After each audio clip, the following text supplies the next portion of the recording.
Hello guys man, I hope you feel better today and welcome to my blog.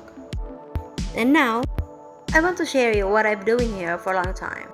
But before that, kailangan muna natin magsuot ng ating face mask dahil meron po akong asthma. Gagawin natin ay maglalaro. I am Ana Gamban, your Silhig Avenger Squad. Tara na, let's fight! Para po sa kalaman ng lahat, simula po first year at ngayon na fourth year na po ako, ito na po ang tinatrabaho ko dito ay ang pagwawalis sa paligid ng simbahan. Isa nga pala akong working student dito sa Japan. Ay, dito sa Digo City nga pala. Tatlo nga pala kaming working student dito sa San Isidro Parish. Minsan po, nagwawalis kami ng sabay at ngayon makikita nyo parang ako lang yung po nagwawalis.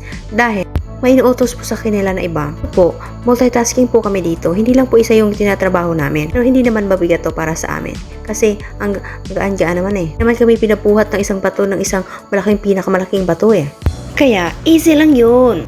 Pero may panahon din naman na napapagod po kami. Ginagawa po namin itong pagwawalis sa araw-araw. Mostly po sa umaga. Kailangan po namin itong gagawin sa umaga dahil may pasok po kami.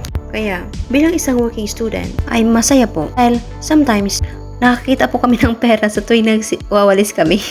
Little things at iba. Mabait po sila dito dahil pinapaaral po nila kami ng walang kondisyon po. I have something to share guys. Yung mga nakakalungkot pero nakakainis din tuwing nagwawalis po ako. Yung tipong tapos ka na sa dulo, tapos biglang lumakas ang hangin guys. Tapos tapos mo nang winalisan? Ikasaya ko ba yan guys? At alam nyo ba anong gagawin ko? Pili lang po guys. Iwanan yung dahong nagkalat-kalat. At ito na guys. Tapos na po ako sa kabila. So may mas madumi. Pasilin nyo. Dahon guys no? It's Saturday afternoon guys. At kailangan ko magwalis. Bakit? Tomorrow is Sunday. And maraming mga tao. And we need to clean the surrounding to welcome the holiday Sunday. It's very timing. Because through this work, nakaisip ako magkuha ng video for my vlog. To make it fast guys, we need to fast forward this video. Ang bilis guys, sana ganyan ako kabilis magtrabaho.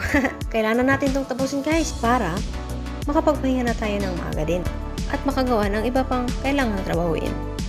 We need to work hard guys. At ngayon, ipakita ko rin sa inyo kung ano yung ginagawa ko pag Sunday morning.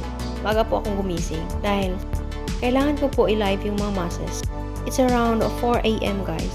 Sarap pa sana matulog guys pero kailangan kong bumangon. By the way, sabi, para kanino ka bumabangon? Sabi ko naman, para sa live streaming po.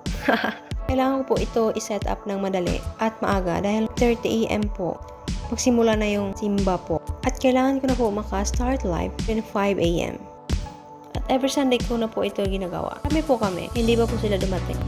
Member nga po pala ako ng Catholic Media po o yung Social Communication Ministry.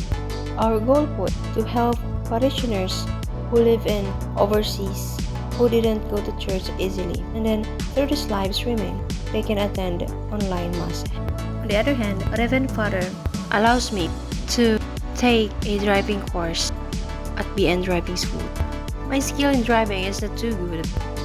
I am only know how to drive, how to operate a steering, control clutch and brakes, but not so very efficient.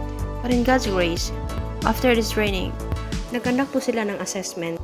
By the way, ang BN Driving School po pala is may partnership sila sa TESDA. Wala po akong tuition fee na binabayad during my school or my training. I am only grabbed the opportunity guys. I am so lucky and so happy. Dahil during sa assessment namin, kung naasahang lagnatin ako guys. Masakit ng ulo ko. Ang assessor namin parang dalawa na sa paningin ko guys. So comfortable that day. At ang bait ng Panginoon sa akin guys. Pumasa po ako sa aming driving assessment guys. And sometimes guys, kapag wala po akong ginagawa o wala pong pinapagawa sa nagpa-practice po ako mag-sketching. Ito, trinay ko yung mukha ng parish priest dito sa San Isidro, si Father. Mukhang hindi naman malayo. Ang layo nga eh. Ang layo sa personal guys. Hindi ko talaga kaya guys. I need more practice pa po. Kaya talagang kailangan po kong mag-practice ng practice para ma-perfect na po. Kailan pa kaya na talagang ang busy na ng life ngayon.